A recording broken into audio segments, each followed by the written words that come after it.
So, Jurassic World. There's been this huge wait to see this movie because it's been I don't know how many years it's been since the third one. This movie is just like a hype Oh, machine. it was so Yeah. hyped. I was excited to see it. I don't remember, like, Jurassic Park 3. Again, Jurassic Park 3 is so harmless. Yeah. It never hurts anybody. It was never hyped up that much. No one ever said Jurassic Park 3 is like the next Jurassic Park. No one ever said that. Yeah, it's that's just, true. hey, this is a little movie we made. Since people like Jurassic Park, we made like a littler version for you guys to watch. Just only an hour and a half. It's shorter. Jurassic World, they were going to say, is the next Jurassic Park. This is the sequel. Forget about those other two. Yeah, this is the sequel you're waiting for. This is the sequel you've been waiting 20 years for. This. So, Grant, was Jurassic World the sequel that you've been waiting for? So, seeing Jurassic World, I didn't have that high hopes for it, so I don't feel like my hopes were like crushed while watching it. But watching it, I did kind of get really sad. Oh. Yeah. that I wasn't expecting that reaction from you, Grant. Yeah. It made me sad that I feel like everything I love from being a child is like getting raped nowadays. Right? Like, everything I love is just a big sellout now.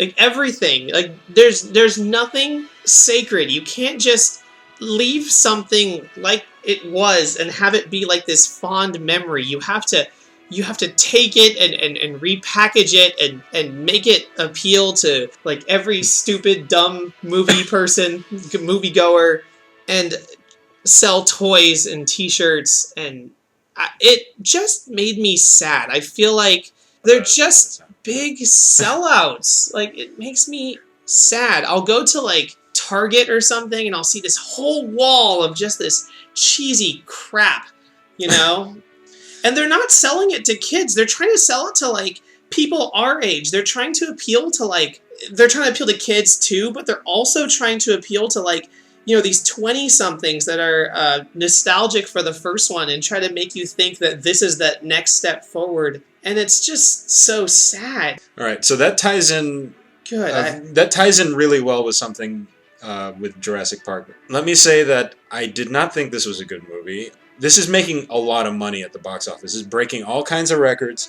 It's the biggest movie of the year so far. Everyone's saying this is the true sequel to the original Jurassic Park. And for me personally, I just don't get it. It feels like a dumbed-down version of the first one.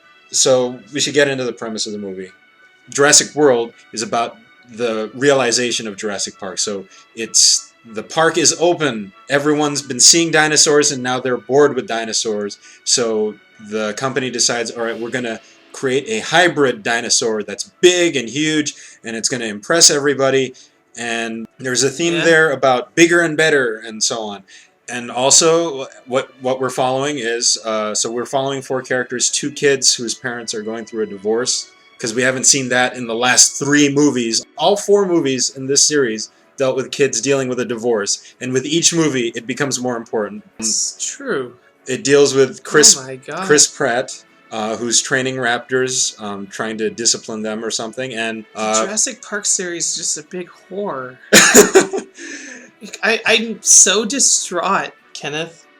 And Bryce Dallas Howard is the aunt of the 2 kids who is running the park, and she's Miss Uptight businesswoman. And he's the like tough, dirty, cool guy. Yeah, that gets her to loosen up. And he's Action Man. I feel like I'm gonna cry. So something to make note of is that this movie has Star-Lord, Gwen Stacy, Bishop, that kid from Iron Man 3, and Dr. Rotha, or Rajit Ratha from Amazing Spider-Man. So this has a whole bunch of Marvel people all working together. And tonally, the movie feels like one of those lower tier Marvel movies. Grant, from the very first shot of the movie, I could tell something was wrong. So Jurassic Park was really good at almost seamlessly blending CGI with practical effects. One of the great things about it was that most of what you see looks pretty real. With this one, the very first shot, it shows the title card and it has eggs hatching, and it was done completely CGI. We saw this exact same thing in the first one, but it was animatronics. It looked cool, it looked real. And I could tell already, like, the whole movie, everything, except for one scene, every effect is CGI. Yeah. So that was one of the things that really bothered me. Yeah. I'm sorry, I kind of... You're so exasperated. Yeah, can we talk about the park first? Yeah, let's talk about the setting of the park, right? Okay, so we've definitely missed a few steps since Jurassic Park 3, and so now there's a functioning park on the islands that the first movie took place. Yes. Right? So we haven't been back to that first island since the first film, and now we see that there's a park there. I don't know. It felt like we were like in the future or something. Okay. Now, it didn't feel like Jurassic Park happened in 1994 and this is 2015. It didn't feel like that. Yeah. Okay. It felt like we were now like in some kind of weird future universe with dinosaurs. Because not only does the park exist, but it's existed for long enough for people to get bored of it, so now we have to make bigger dinosaurs. Yeah. To get people to be interested, because people are bored of regular dinosaurs, so we have to make them bigger. Right? Well, you know, to be fair, they did a decent job of like setting up the park. So it's like, oh, you ride a baby Triceratops thing. Yeah, I thought stuff like that was really cool. I just don't understand why they had to build a big dinosaur that was more deadly than any dinosaur that ever existed. Okay, so there are huge problems with the main premise of this film and the main threat of the movie. So they developed this dinosaur, and for some reason, okay, so they want it to be entertaining, so they make it bigger than the T-Rex. Yeah. Totally get it. Okay. I mean, get it. In the context of the movie, I get it. So bigger and better. So this movie is making a commentary on, oh, we want bigger things. And look, all of this merchandising that we're having. So in the movie, they have like the Samsung amphitheater. It's like they're making fun of the fact that they're, you know, big advertising. Sellouts and whores. They're making fun of sellouts and whores and wanting things bigger. But the thing is, in doing that, the movie itself becomes that thing. You know what I mean? It's like, all right, we want bigger and better, and now we're giving the audience bigger and better, and it's bigger, but it's not better, you know? Yeah. But the premise of the movie, so they create this giant dinosaur that's supposed to be bigger than the T-Rex.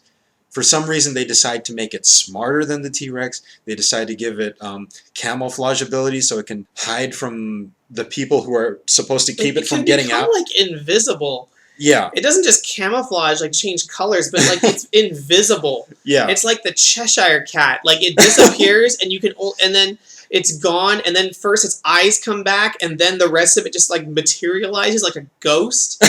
It didn't even make sense. Yeah.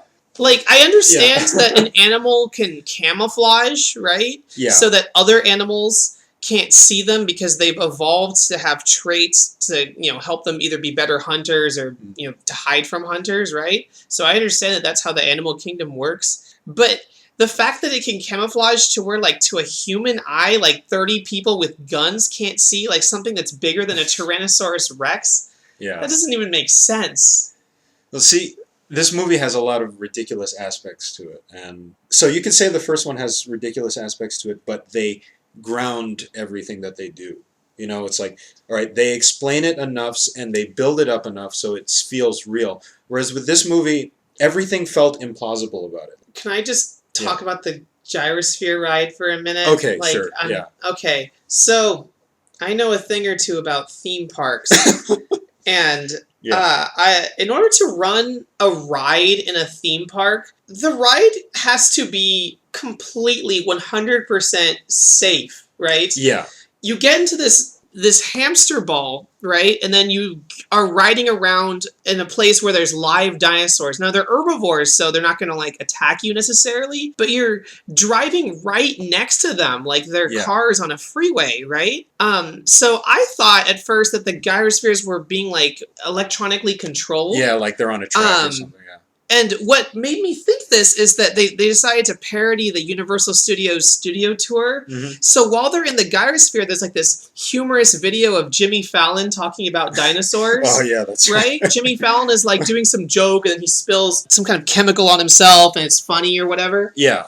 Anyway, so then later in the scene, when the bad dinosaur gets out, the ride employees have to get on like a microphone to every guest inside the gyrosphere and take it back to the. They have to politely ask the guests to please drive your gyrosphere back to the station. Your free roaming tour of the planes is over.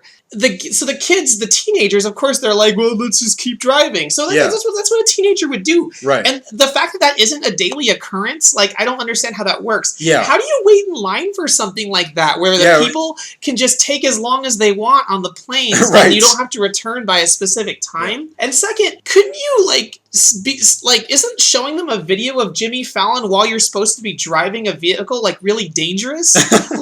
In California, you're not even allowed to, look at Google Maps while driving, right? Right. So here you're watching a funny movie starring a funny, popular comedian while you're driving around live animals that can crush you, right?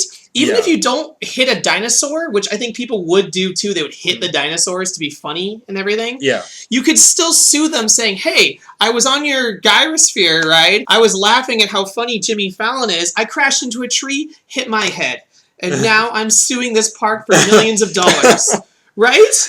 Yeah. So why would they show them a movie of Jimmy Fallon while they're supposed to be driving? Not to mention the fact that, again, they're riding around dinosaurs. Even if there weren't dinosaurs, this is a horribly unsafe, inefficient attraction. It's true. And then there was, they tried to do some kind of commentary on, ride workers and, the whole, minimum wage ride worker they don't really care. Yeah, I remember that. And that didn't even make sense. Okay, so first of all, why is there only one employee working the Gyrosphere ride? You have this popular park with, thousands of guests a day, and there's one employee at the station, telling you, okay, get in the vehicle, right? There's only one? Yeah. Right? And then there's supposed to be this scene where he's supposed to, he has to break the news to the whole line that the ride has stopped, and so they all have to leave the line, right? Yeah. And then when they yell at him, he's supposed to say, he says some line about, hey, I just get paid this, I don't know anything, or it's supposed to be this joke where we feel sorry for him. Yeah. But then, when he tells the crowd that the ride isn't working, he doesn't even do it in a professional, courteous way. He's just like, all right, guys, we have to stop. Okay, it's over. If I was in the line, I'd be pissed at him too. It's dude, I stood in line for this for 2 hours. It's true. It's not like he's this nice kid that's trying his best to accommodate people and be apologetic, and then people are still jerks to him. It's he acts like he doesn't care about his job, so that's why you're complaining. You probably paid thousands of dollars for your family to visit this resort and this island, Yeah. And when the employees act like they're just carnival workers at a random county fair, it's well, geez, where's the professionalism in the employees here? That really sucks. People expect a certain level of courtesy when they come to something that's very expensive and maybe even a once-in-a-lifetime trip. Yeah. Gosh, the Gyrosphere makes no sense. Well, that brings me back to my... Thank you for going into great detail, because I know your experience with the thing. But the point is that Jurassic World didn't sell you on the idea. All right, well, let's segue, because we've talked about the Gyrosphere at length. Let's segue into it's a ride vehicle. The guests shouldn't be able to control it. All right, so the two kids.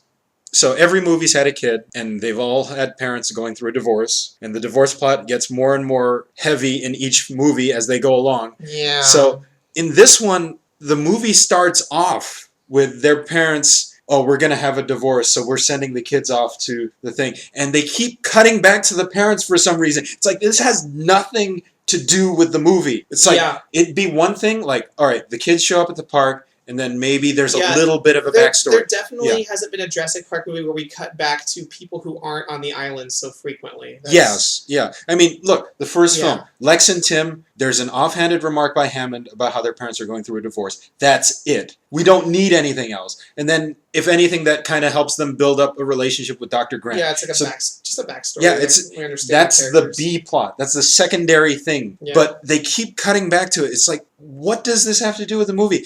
If the parents ended up at the park, nothing was really resolved either. No. The parents just show up at the end. Oh, we're glad you're safe. Okay. Yeah. So the kid from Iron Man 3. He's fine. He did fine. I mean, I'll give him credit. All right, he's the kid who likes dinosaurs. Fine.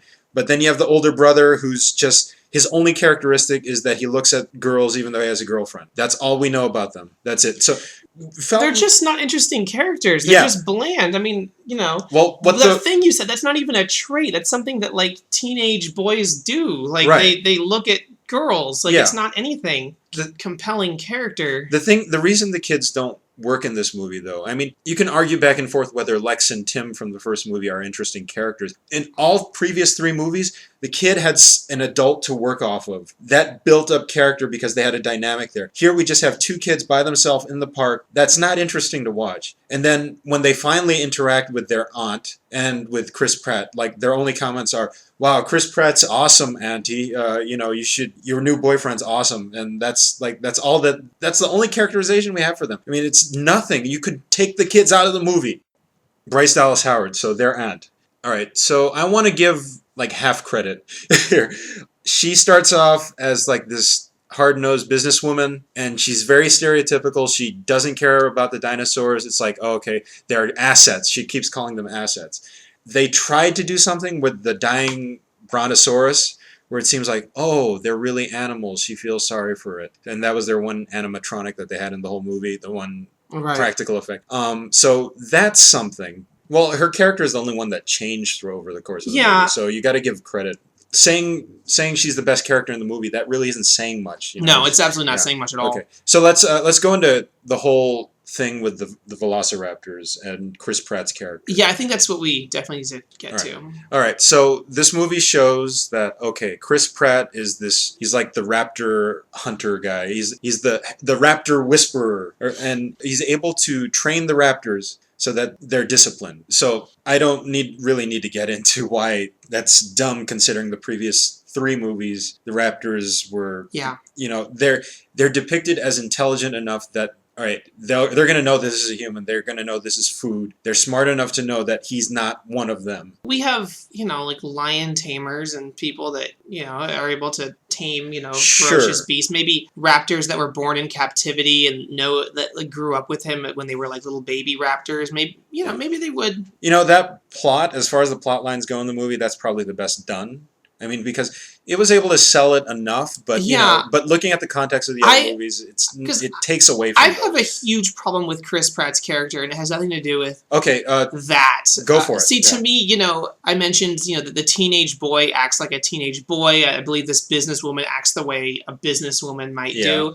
I don't think there's anyone that in real life would be like Chris Pratt's character in Jurassic World. Okay. I mentioned caricatures, and he's a caricature in this movie. He is in no way anything like a real person. They chose an actor that's popular right now who, you know, girls think is really good looking, and but at the same time, like, younger people also think, he seems like a cool guy. And I'm sure he is a cool guy in real life. But no one is this action hero man in real life. And he's just this weird, like, flawless person that just has action adventures with raptors, and I don't buy anything about his character.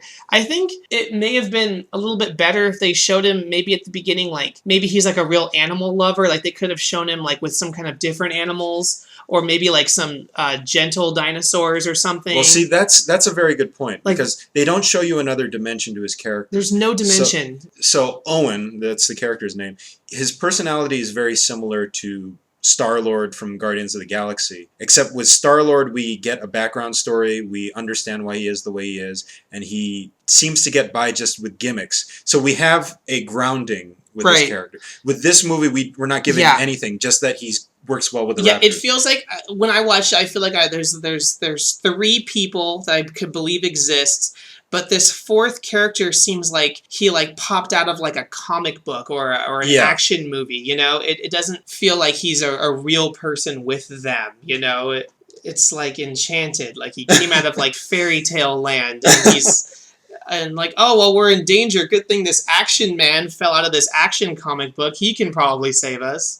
You know, there's no depth to him at all. He's just action man who does cool things and looks cool while he's doing it. Yeah. He never even has a moment where he like is scared or nervous for another character like dying or something. That's true. He's always just completely in control of the moment, and anytime that there's danger, it's because he's not around to save the other characters. Right. And he's just like, he's the worst character ever. You know, even like normal superhero movies and stuff know that when you have like this super powered person, you kind of make him have this other dimension where he's vulnerable in some way. Yeah. And Chris Pratt never has that. There's like one scene where he momentarily loses control of the raptors and he has to like to think of what to do, but then he just quickly solves the problem and it's like there's no issue. It's horrible. That's no comment on the actor either, because it seemed like he's trying. I think Chris Pratt's a great actor. I like watching Parks and Recreation. I think he's really funny. He seems like a really nice guy in real life. I just think that they just set up this character to be something that would appeal to like babies almost. Like it's... So, speaking of good actors in the movie, I mean, I think all of them are good actors, so that's fine. But Vincent D'Onofrio is a great actor. I don't know who that is. Who's that? Oh, yeah, I forgot. He's the other Marvel guy. He's Kingpin from the new Daredevil. Oh, yeah, that guy. Yeah. Oh, okay. So Vincent D'Onofrio, he's a great actor. They turn him into a mustache-twirling villain. So he's there. He walks up to Owen. He's like, I want to use the raptors for the military. So we're going to train these raptors, and we're going to use them for military purposes. And of course, Chris Pratt is like Mr. Cool Guy. He's like, no, you can't. Yeah, exactly. I'm cool, and I said no. Right. As long as I'm here, you can't get them for some reason. The Velociraptors is used as military instruments. So Vincent D'Onofrio, his first scene, he's telling Owen, I want to use these as military things. And then one of the guys falls into the raptor pit, and then he's almost eaten alive by the raptors. And then so Owen comes in, he saves this guy because he's Action Man. Right. And then the raptors almost kill him. It's only by closing the gate that he saved himself. And then Vincent D'Onofrio is like, yeah, we got to use these. Wait, you just saw it almost get killed. You saw a person almost get killed, including the person who's been training these raptors, the one who has the most control over them. And so Vincent D'Onofrio's character is like, he's like the worst, lowest level kind of character that I've seen. He's like the generic jackass in the movie. Like, as soon as the new I-Rex gets out and starts killing people, he's looking at the screens. He's all smiling. He's like, "Yeah, this is my chance to use the Velociraptor." He's like, for the military. This will be great. Yeah, it's look at him murder all the people in the theme park. This will be great for the military. Yes, and then it turns out he's working with Henry Wu to develop new hybrids to use them for the military, and that's one thing that really gets me in this movie is that sequel bait, because Henry Wu gets away at the end and he said, "Oh, we're going to make this new dinosaur." So that pissed me off on its own. Oh, Vincent D'Onofrio's character, he's terrible. I want to talk about that guy that plays Rafa in Spider-Man. Oh yeah, we got to talk about him. And I'm just going to be completely honest. When that actor talks, I can't understand what the fuck he's saying. I don't know what he's saying. So he'll be having a conversation with another character, and the other character is like speaking in like words in English, like he is enunciating and using sentences. And then there's like this mumbly Joe kind of just saying like, and so I felt like on Seinfeld when they meet the low talker, and like I'm in my seat in the theater and I'm leaning forward in the theater, like squinting, just like, and when he spoke, I was even trying to like close my eyes so I could just not even see him, but just try to listen to his words, because I was trying to. He's an important character, and he has really important dialogue, and so I was trying to make sure I didn't miss anything in the movie because of this actor's poor acting, right? And I didn't mention this in my Amazing Spider-Man review, but when I was editing that review, there was some lengthy scenes of dialogue where Dr. Rafa is talking about like testing out the lizard formula on veterans at the Veterans Hospital, and I include it in my review. But while I'm editing it, like I'm even like listening really hard on my headphones, like what's he saying in this line? What's happening? And my hunch is that that's why people didn't notice that he disappeared from that movie. Is that right? He had really important dialogue that was so important to the Amazing Spider-Man, but no one but me was upset that he like disappeared and his plot thread is gone. And I think it's because people watching the movie couldn't understand him, and so they didn't understand that he was an important character. So when he disappears, they just don't think anything of it because they don't like nothing he said resonated with them, right? Because he says a lot of looming things about, you know, him being responsible for Peter's parents' disappearance, and he says all these really daunting things that really should be followed up on, and no one's mad because I think people couldn't hear him. Like, people agreed to wear the puffy shirt because they couldn't hear what he was saying. You know what I mean? That's why they bought it. But I understood it because I took the time to make a 40-minute review. So that's why I understand it. But if I had only seen the movie once, I wouldn't have noticed that he disappeared. He's just not a good actor. He doesn't know how to say lines. I don't mind him. I think he did fine. He's terrible. All right, well... I think even when he was in the helicopter and the helicopter was going down, like, he couldn't even scream loudly. Like, it was like, oh my gosh, speak up, dude. You know, I don't mind him as an actor. He's fine. No, my problem with him, the character Maserati. So I have, like, we're... Tell me the truth. When you watched Amazing Spider-Man, did you take note of anything under the important, daunting dialogue that his character was saying? Like, did you notice? I understood it fine. No, you didn't! Or else you would have been mad that he disappears. I was mad that he disappeared. I thought it was stupid. Yeah, so it seems like, Grant, we're critical of the same things, but for different reasons. So my problem with Maserati, and this ties into my issue with the tone of this movie. So he comes in, he's this character. Is Maserati the character's name? Yeah, Maserati's the character. Yes. So he comes in, he's this Mr. Optimistic, but as a gag, he flies the helicopter, but he's terrible at flying. So when he lands, everyone runs out of the helicopter and starts vomiting and stuff. So okay, silly gag. Then later on, it's like, oh, we need a helicopter to do whatever. No, we're dealing with the problem, so we need a helicopter pilot. He walks in. Then this heroic music is playing in the background. It's like, oh, that character's back. We should be cheering and stuff. And it's like, all right, what is this movie trying to do? Is this a comedy now? This movie became a comedy to me. There's a part where the pteranodons they escape, right? Because Maserati's a terrible pilot. He flew into the thing, and then it released all of them. Right.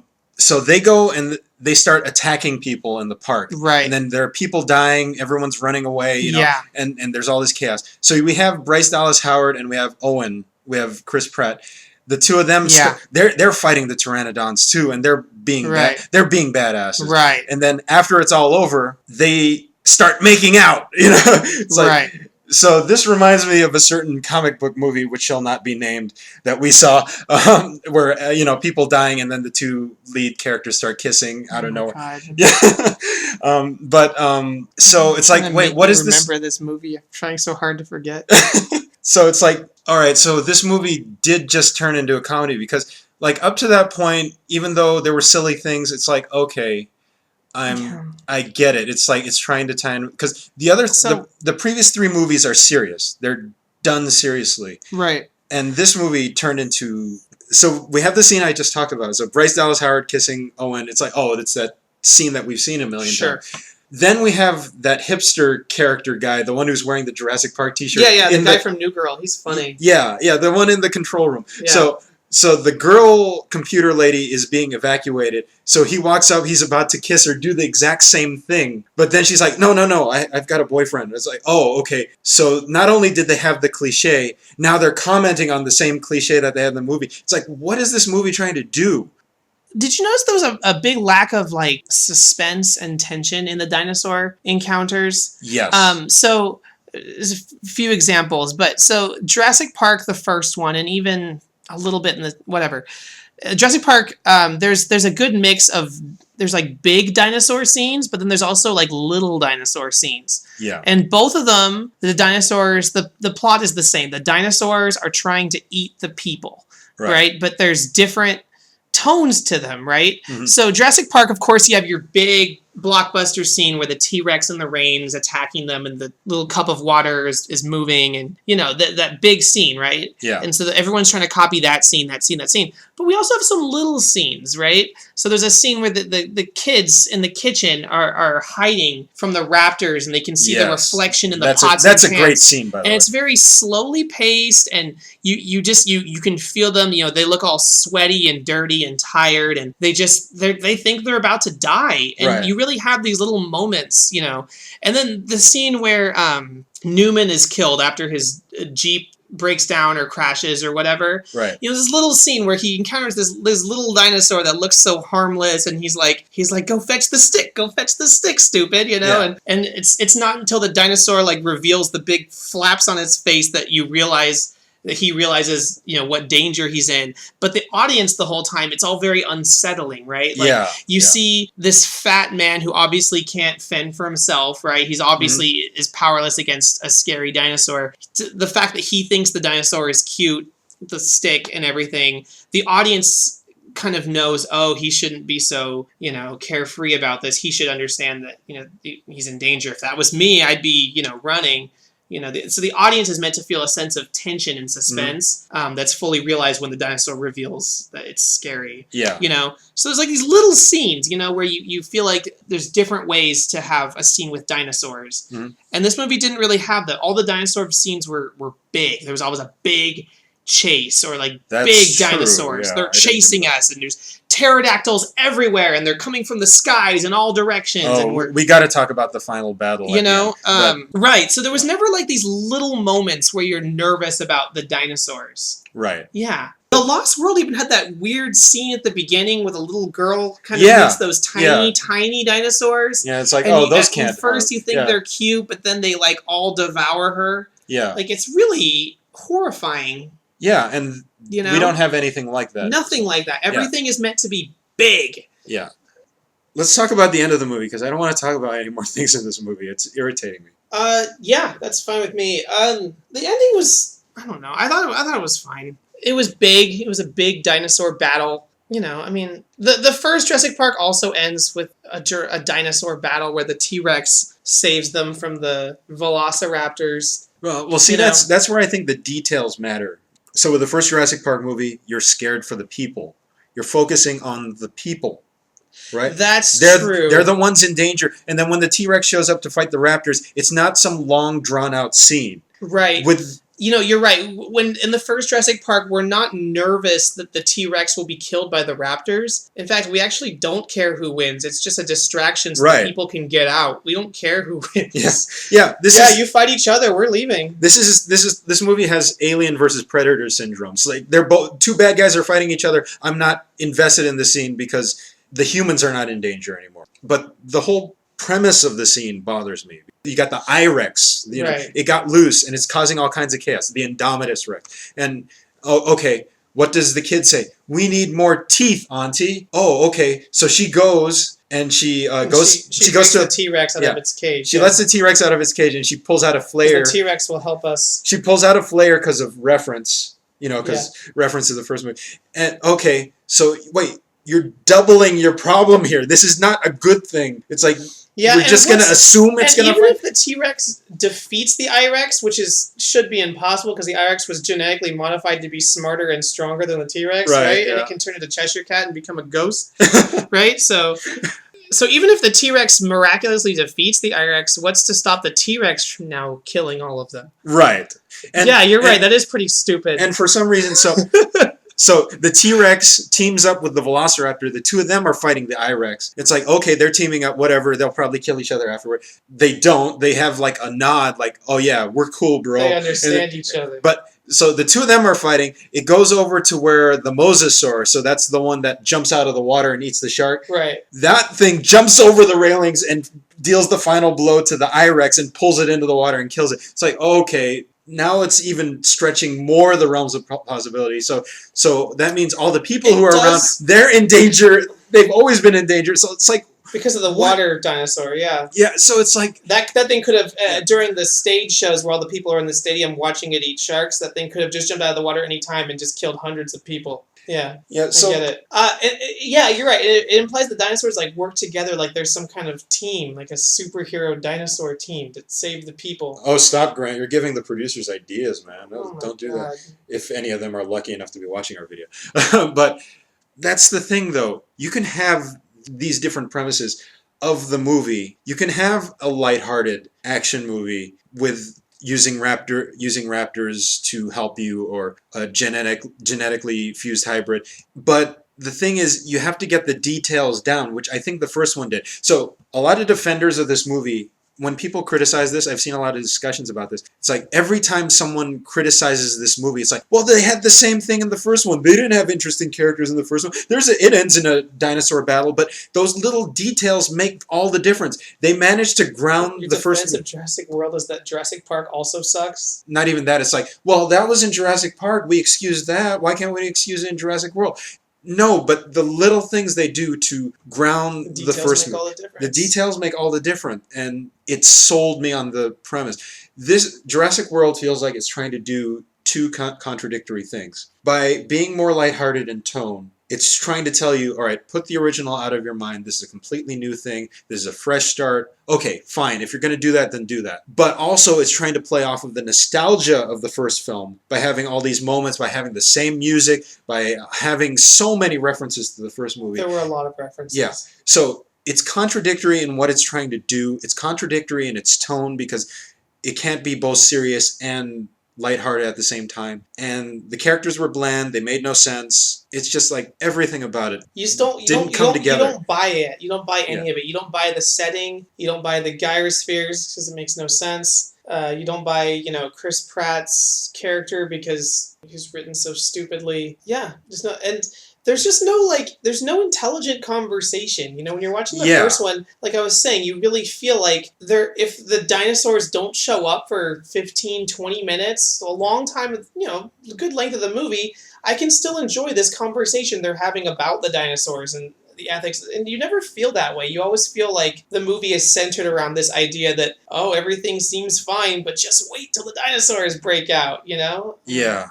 Yeah, it was made for babies that just want to see dinosaurs. It was made for stupid 20-somethings that say that they understand and enjoy Jurassic Park, but if you really like this movie, then you really don't.